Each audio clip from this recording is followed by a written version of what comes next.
आहे. मी आम आदमी पार्टीची राष्ट्रीय कार्यकारिणीची सदस्य आहे आणि राष्ट्रीय प्रवक्ता आहे. माझ्याबरोबर आमचे पुण्याचे पुढारी कार्यकर्ता आहे राजेश, संदीप, पूनम मॅडम आणि मुकुंद खिरदार सर. आणि आमच्या बरोबर ॲडव्होकेट राजेश बजाज सुद्धा आहे. ते एक भ्रष्टाचारी विरोधी NGO चालवतात आणि हे त्यांचं प्रकरण आहे म्हणून आम्ही त्यांना सुद्धा बोलवलं. हा प्रकरण खूप सोपं आहे. मला असं बहुतेक वाटतं की सगळ्यांना माहीत सुद्धा असेल. इट इज नॉट समथिंग जो लोगों को पता नहीं है. ये इशू ऐसा है कि शायद आप में से बहुत इससे वाकिफ होंगे. ABIL हाउस एक पुणे की जानी मानी बड़ी मतलब एक ऑलमोस्ट एक लैंडमार्क बिल्डिंग है ABIL हाउस. तो सबको पता है कि वो बिल्डिंग कहाँ है, सबको पता है वो बिल्डिंग क्या है, सबको पता है वो बिल्डिंग किसकी है. लेकिन उसमें एक इशू है, वो जो पूरी कॉलोनी है, जो विजयनगर एरिया है, वो पूरी कॉलोनी वो बनाई गई थी सरकारी ऑफिसर्स के लिए, गैजेटेड ऑफिसर्स के लिए बनाई गई थी. और 1951 का एक GR है जिसमें साफ साफ दिया गया है कि वो सारी जमीन सरकार की है और जो भी गजेटेड ऑफिसर उसको लीज पे ले रहा है, अगर वो उसको फर्दर लीज ट्रांसफर करना चाहता है, सेल करना चाहता है, तो एक सरकार का NOC चाहिए होता है, कलेक्टर का परमिशन चाहिए होता है, और दूसरा 50% ऑफ द सेल वैल्यू सरकार को देनी चाहिए. ये विजयनगर के बारे में GR है जो अभी आपको राजेश चौधरी दिखाएंगे.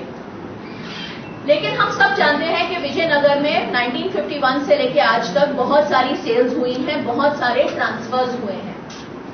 तो भ्रष्टाचारी विरोधी जो आंदोलन है, जो इनका NGO है, इन्होंने एक कंप्लेंट डाली थी कलेक्टर के ऑफिस में 2 प्लॉट्स के बारे में, एक ABIL और एक दूसरा प्लॉट. उसके बारे में कलेक्टर के यहाँ कंप्लेंट डाली थी कि ये दोनों प्लॉट्स बिक गए हैं और इनका जो मुआवजा है, जो नजराना सरकार को देना होता है, वो सरकार को नजराना नहीं दिया गया है.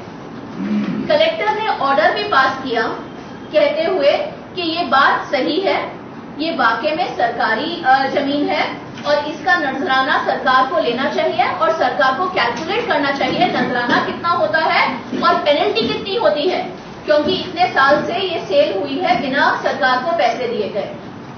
तो ये कलेक्टर का ऑर्डर था. जो ये NGO है, इनको पता था कि ऑर्डर चैलेंज किया जाएगा आगे रेवेन्यू मिनिस्ट्री में.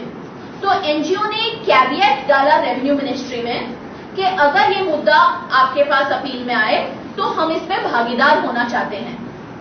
लेकिन रेवेन्यू मिनिस्ट्री ने बिना NGO को शामिल किए एकनाथ खड़से जी ने अविनाश भोसले के फेवर में ऑर्डर दिया और कलेक्टर का ऑर्डर स्टे कर दिया.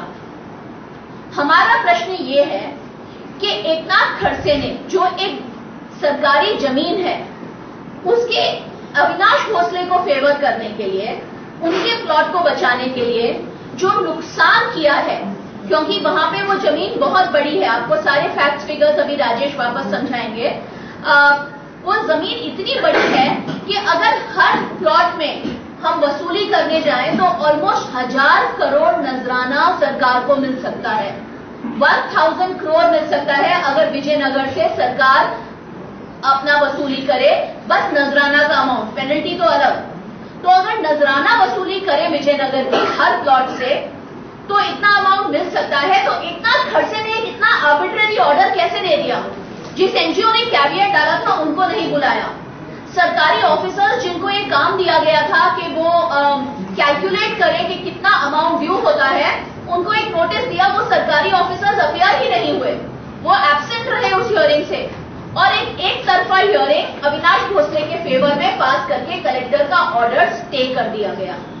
हम कहते हैं ये बिल्कुल नाइंसाफी है और ये करप्शन सीमा के बाहर है.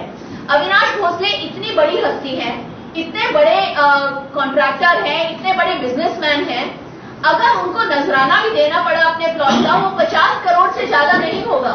उनके लिए तो ये मामूली रकम होगी, वो तो हेलीकॉप्टर्स में घूमते हैं.